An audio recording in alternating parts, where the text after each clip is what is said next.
divided equally amongst everybody that lived here. By tomorrow night, there would be people who would be poor.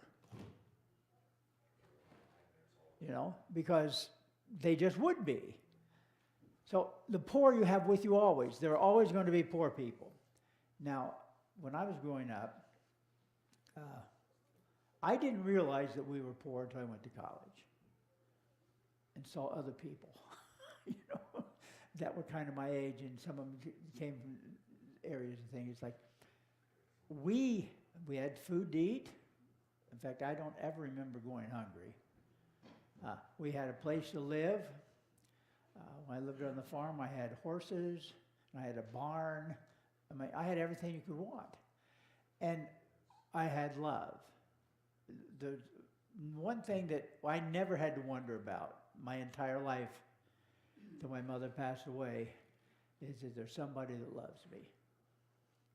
Now, I had friends in college that they didn't have that. One of the saddest things I've ever taken part in, we were at a men's conference, or a men's group, a weekend, and they broke up into the smaller groups, and they were talking about stuff, and it had to do with you being a father and having your relationship with your father. And we shared things, and the number of men that were, well, they're all younger than me because I went with my son, so they were all in that 30 to 40 bracket, that said they never heard their dad say, "I love you." They could never remember a time when their dad hugged them or gave them a kiss. Now, that's the saddest thing in the world. I mean, it just boggled my mind because I can remember every time I got a spanking, which sometimes I think it was often, but when I think back, it wasn't that often. But I got my share. And I was not abused or mistreated, or I can't remember getting one I didn't deserve. But after it was over, my dad always gave me a hug, told me he loved me. That didn't make it hurt any less, but it helped me to understand why he was doing that. And I think that's, you know, so the Pharisees did everything that you were supposed to do outwardly, but they didn't really have the right thing in their heart. There have been some Christian leaders, pastors that had churches that were growing and all this stuff and great, and everybody wanted to be like them, you know, wanted to be like Mike. And so they did what that pastor did. But the problem was it didn't work because they weren't what that pastor was. You know, they did all the outward things that he said you're supposed to do, but they didn't have the heart. They didn't have him and what he had inside. And that's what Jesus is getting across to the people here as he's going through this Sermon on the Mount, is that the Pharisees are not the standard for what's best to do.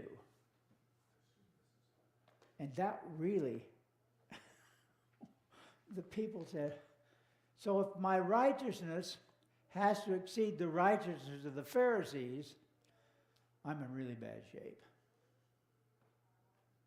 Because they perceive the Pharisees to be the epitome, the standard for righteousness, because they did outwardly all the things you're supposed to do. So Jesus was talking about that, and it's not a matter of, I thought this was a good statement at the bottom of page 126.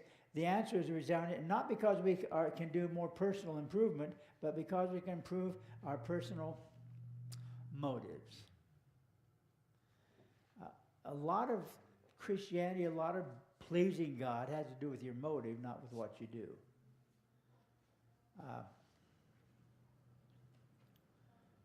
I can remember when I was in college, we played basketball, and we had a losing streak. We won the first game of the season, and then we lost the next 7.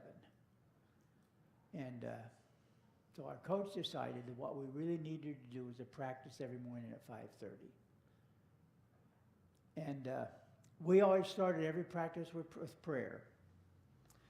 And those 5:30 a.m. practices, he asked the same 2 guys to lead us in prayer. I wasn't one of them. But because these gentlemen, they were mild. They were just excited that they got to be on the team. They hardly ever got to play, but they had the right attitude, and so they got to pray. Some of the rest of us were there. We did all the right things, but we didn't have the right attitude. And so, right motivation. And so Jesus is talking here about, why do you do what you do? Even the good things you do, why do you do those? Because your motive is what earns your rewards in heaven, not what you do. And we've all dealt with people, or maybe even in our own life or something. They may have done what was expected, but they had the wrong attitude about it, and so they didn't enjoy it, and neither did anybody else around them enjoy it. You know, well, okay, I'll do it. Maybe we've all done that once, at least once. And so when the Pharisees, Jesus talking about the Pharisees, he said the Pharisees may do what they're supposed to. They made this list and they follow the list. Problem with the Pharisees' list was they added some things that God didn't really say. Or if God said something and people didn't understand it, so they expanded the commandment to explain what that actually meant. I think probably the easiest one for us to understand is when Jesus talked about the Sabbath. We're supposed to keep it, remember the Sabbath day to keep it holy. And so that meant, remember, they didn't work on the Sabbath. Now, if your ox fell in the well, fell in the pit, you could go pull him out.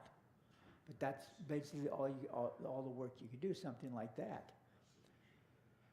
But what the Pharisees did, they kind of expanded that. In other words, they had it down so much. Remember Jesus healed the man, he said, take up your bed and walk on the Sabbath? And they got all upset about that.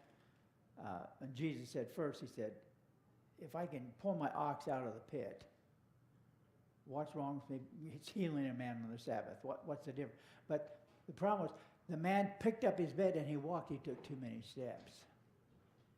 They had it down that you could carry your bed on the Sabbath, but you only carry it so many steps. You know, you could roll it up in the corner and take it and put it in a closet till the night comes. That's not in the Old Testament. That's not in what God said. But that was something they had to define what was meant by all that. And a problem became that the Pharisees and the ones who added those and defined those, they were the only ones who knew what they were. I mean, you could sin, not even know it, because you weren't aware of all the details and stuff. We can imagine what that turned into, can't you? I mean, we know, if you give us the power to control to make all the decisions about what's right and wrong and good and bad, it starts out good, but eventually it gets to the point that it gets to that what's good for me is what we're going to do. And who cares about the rest of you? And that's what happened here. But yet, the Pharisees were the standard of what you were supposed to be like. And Jesus is talking in this last part of the Sermon on the Mount about something deeper than just doing it outwardly. He's talking about the motive of our heart, our attitudes. Chuck Swindoll has a thing, it's about one page on attitude. And it's so right, because our attitude determines the success and failure of anything in our life, doesn't it? We don't always. Even though I know that, there are times that I'll have to admit that I don't care. Because I don't want to be like that. We don't want to react right. I want to be mad. And so, but there's a deeper inside us is what Jesus was talking about. He wasn't talking about just doing it on the outside. The law, top of page 127, he says, the law can measure actions. And that's right, isn't it? Even the laws we have, let's say, well, we're going to really delve into something that we're going to meddle. Let's just take traffic laws. Now, the law says the speed limit on a lot of the roads around here is 55. Now, don't raise your hand, but how many of us always drive at 55 and no faster on those roads? I'm about to sit on my hands. Ask Jody about the bluegrass. They're all driving 55, aren't they? Yeah. The bluegrass. You get behind someone that is actually. Yeah, I followed Bob Chisholm from a tumble once on the bluegrass. Now Bob drives at 47.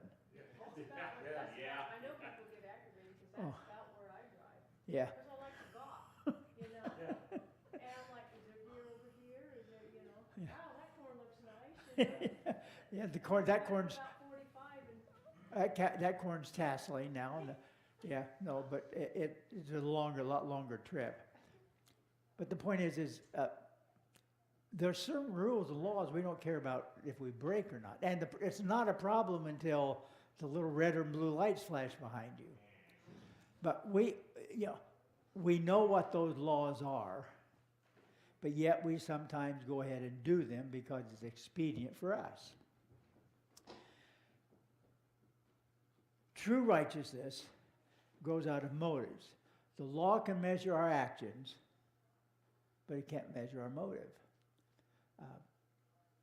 Some people have gotten pulled over by a policeman, and do you know how fast you were going? Now, that's a question I never wanted to know. It's a question I never wanted to know the answer to. But they always tell you. You know. And come to find out the lady was having a baby and they're on the way to the hospital. And he says, okay, why don't you follow me?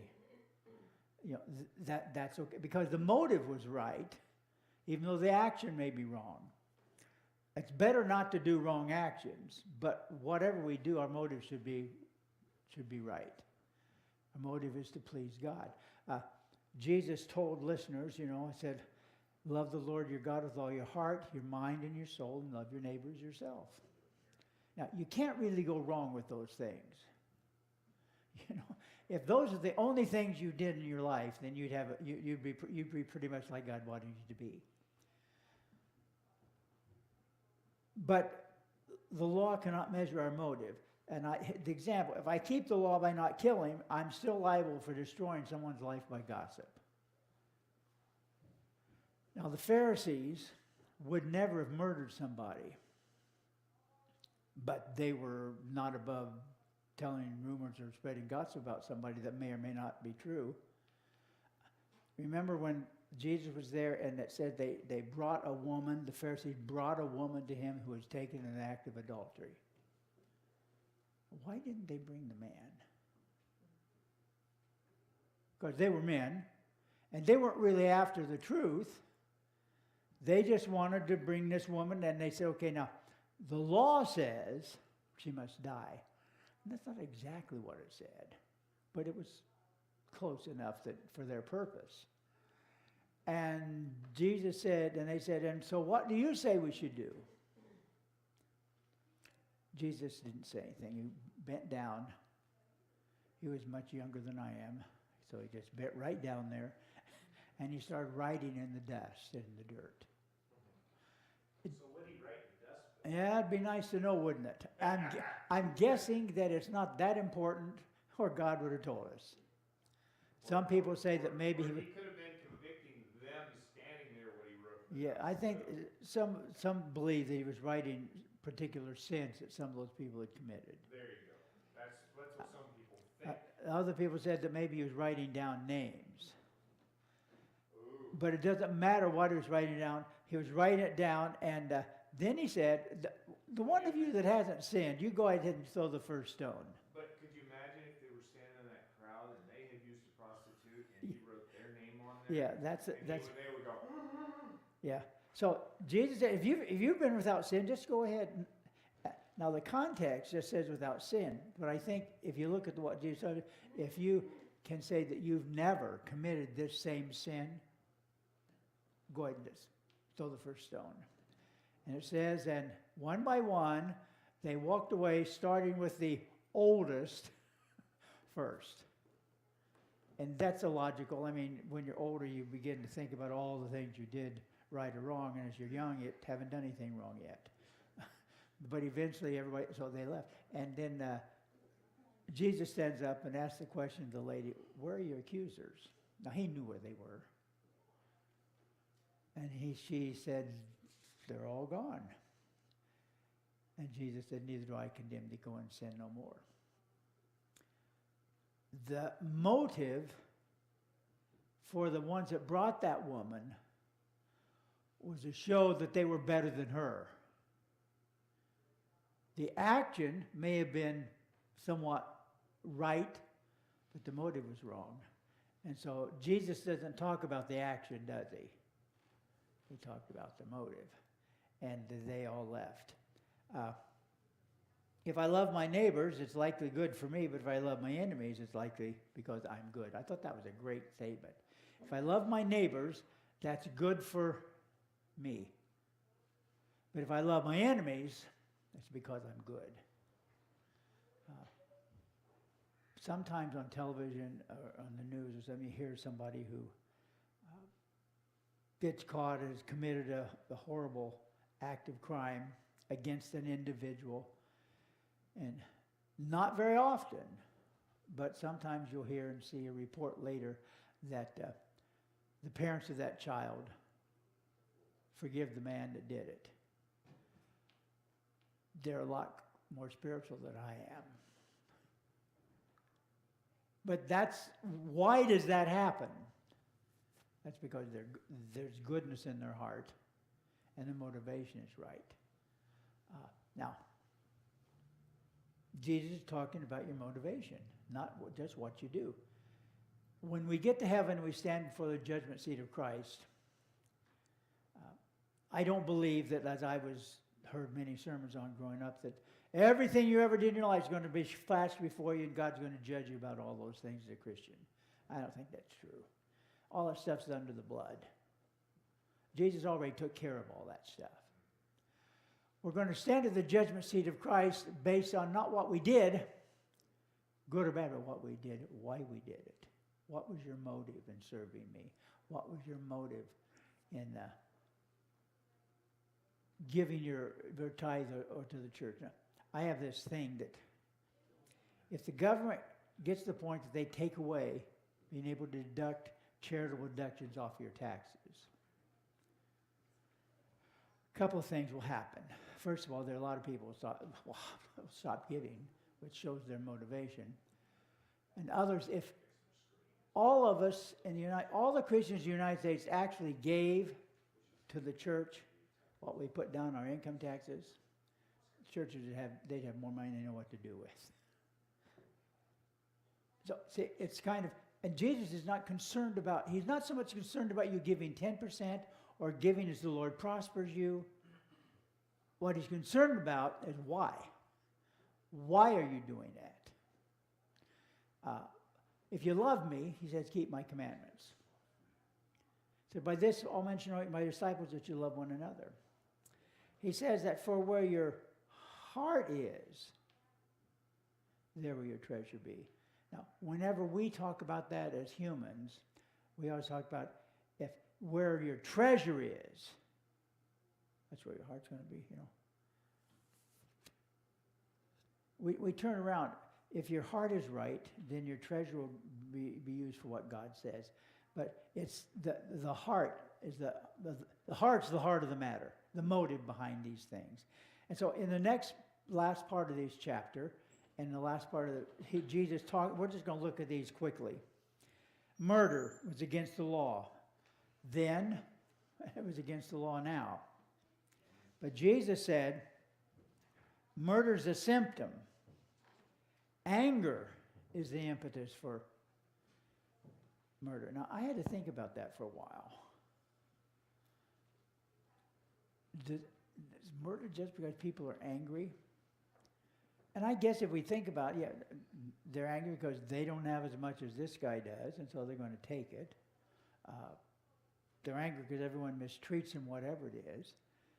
And so Jesus said the motive is worse, and that's what I'm going to judge more than the action. Can we be angry and not kill? I'm guessing we could all probably raise our hand. We've been there.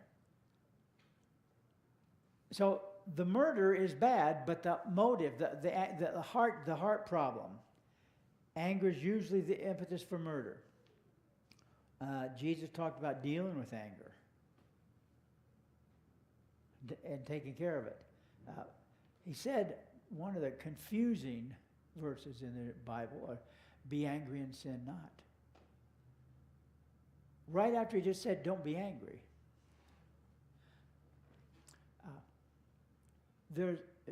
Don't let the sun go down on your wrath.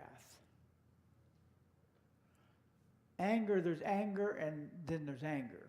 There's that slow burning anger that's just there and kind of controls everything that you do.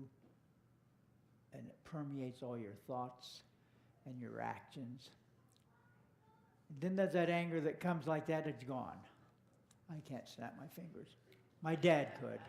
He snapped his fingers, you hear him all the way across the room, you know. It's like, you knew his snap above everybody else's.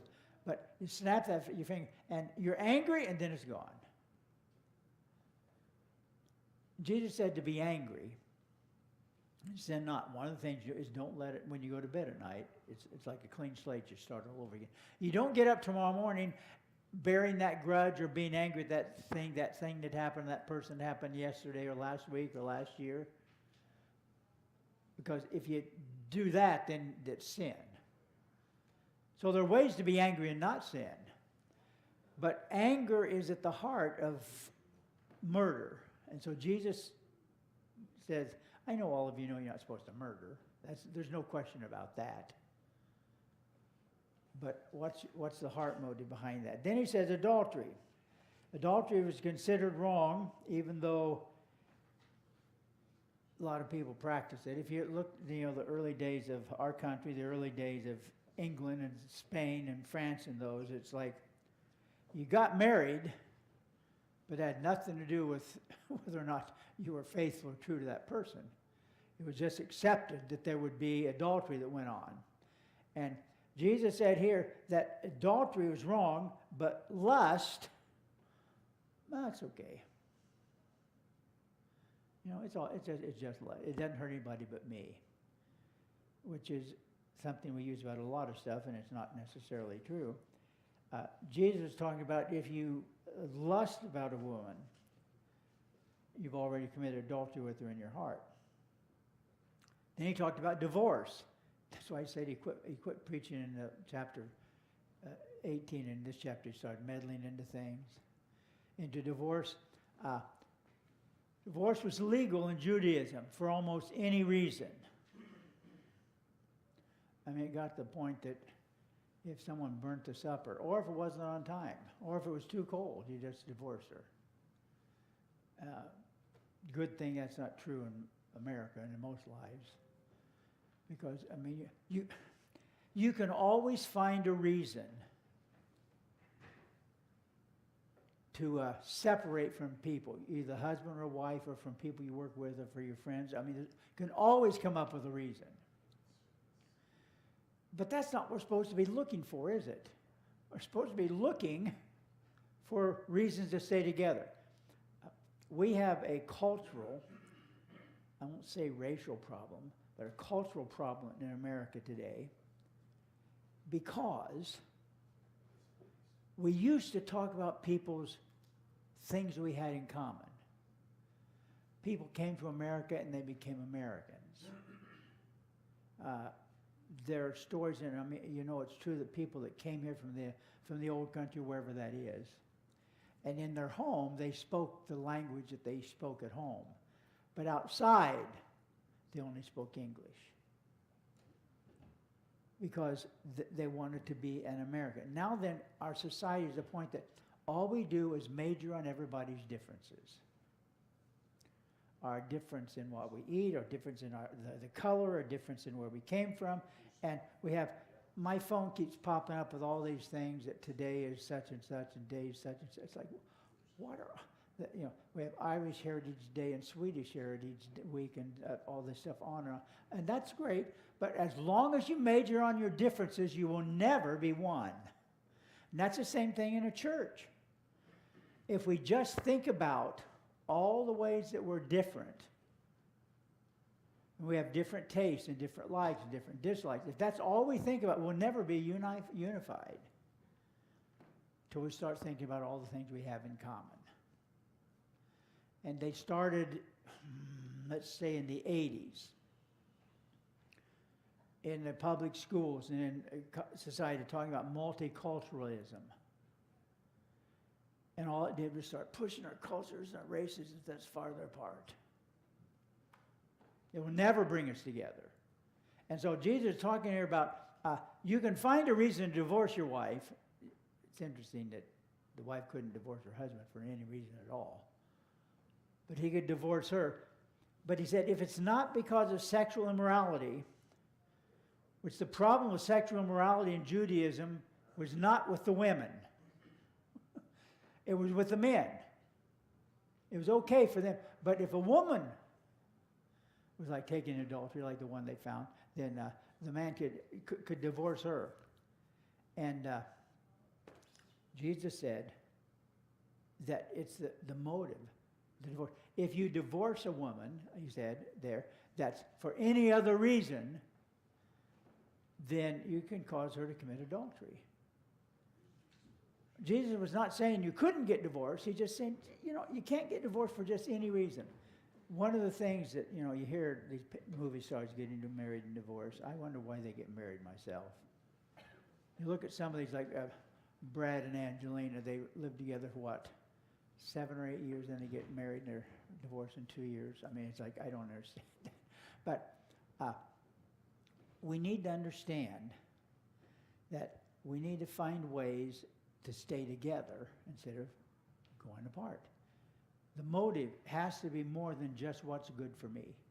Well, you pointed out something, that he talks about the man leaving the woman. There's no woman leaving man discussed there. And that does happen these days. Yeah, and I think that, if you're a woman and you want to get divorced, there are ways you can make sure that the guy didn't want to be with you anymore. You used to be good cook and all of a sudden now you're not. But Jesus is looking beyond all that stuff, and he said, the motive is that you need to strive to bring people and things together. Then he goes on down here, and he says that he talks about oaths. Now, this one I never really, this is probably the best definition I've read about this thing about taking oaths and why you shouldn't do that or whatever. He says, oaths are an attempt to differentiate situations that require honesty from those that do not. We hear that honesty is the best policy. It's not true. Honesty is the only policy. There's not a good, better, and best. It's the only way to act. It's the only way to do it. And so that's what Jesus was taking here. People would take an oath because I swear on my mother's head. So that means that this, I'm absolutely telling the truth. When I talked to you before about it, I wasn't. There are certain situations that you need to justify and people understand that you're really telling the truth. And then there may be some situations that it's not quite so clear. Jesus is making the point, there's no bulletin, I'm sorry if you're looking for one. I was asked to do it, and guess what? I remembered this morning. He said that, that the point is that everything we say and do, we don't have to swear by an oath to mean that it's true. I remember that cartoon with the elephant, and the elephant says, I said what I meant, and I meant what I said, and the elephant's faithful 100%. Horton hears a who. Yeah, and that's, Dr. Seuss has a whole lot of things that is way beyond us, that's really, really, really good. But so Jesus is not saying about the oath, he said, everything you say that comes out of your mouth, you shouldn't have to swear that that's true for it to be true. And now when you go to court, they ask you, used to put your hand in the Bible. Some places they still do, but it just wavers your hand and swear, watch your vow to say the truth, the whole truth, nothing but the truth to help you God. Some of them left out to so help you God. that still doesn't mean you get the truth with people just because they said that. But Jesus said the problem is everything should be truth. You shouldn't have to swear, now this is really true. What I was telling you before, that I may take it or leave it, but this is really true. So that's the reason he's talking about those oaths being something, it's like a magic wand. Your yes should be yes, your no should be no. That's exactly right. Then number 5 here, he talks about the law of Moses limited retaliation to equal actions. In other words, an eye for an eye and tooth for a tooth. Problem is that usually if someone took your tooth, they'd end up losing 2 or 3. You know, but the law justified 1 for 1. Jesus said, no, that's not exactly how it's supposed to be. If someone smites you on your right cheek, turn him the other one. I not thought of this, but he describes the condition in here that if a man is facing you and he happens to be right-handed or whatever, and he's going to smack you, the first time he's going to be backhanded, which makes a lot of noise but doesn't hurt nearly as bad. Then the second one's going to be hurt worse. And that's not the point either, is it? Jesus is not saying, now let's just keep track of all this. You know, okay, so so-and-so owes me 3 teeth. This guy owes me an eye. This one owes me a toe. That's not what he's talking about, is it? What he's talking about is the fact that love your neighbor as yourself. And so he goes beyond the outward. Some people I don't think love themselves very well. Yeah, that's a problem too, but that's another problem. It is, but not in this day. Not for this day. Jesus said, everyone agrees you should love your neighbor, your family, and your friends. Now, some of us have a neighbor every once in a while that we might not be so excited about loving.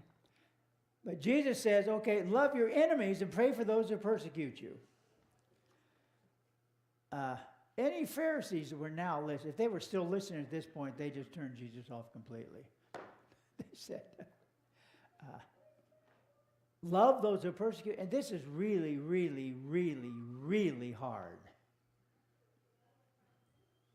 Even for us as Christians that have maybe raised in a church our whole life. It's just hard to love those that persecute you. And pray for those that despitefully use you. And the prayer is not supposed to be, Lord, please strike them dead. That's not the kind of prayer he's talking about. That is It's not supposed to change his mind so he does this for me. No, that's Yeah. not the prayer. So praying for those that persecute you is not exactly what we may have in mind.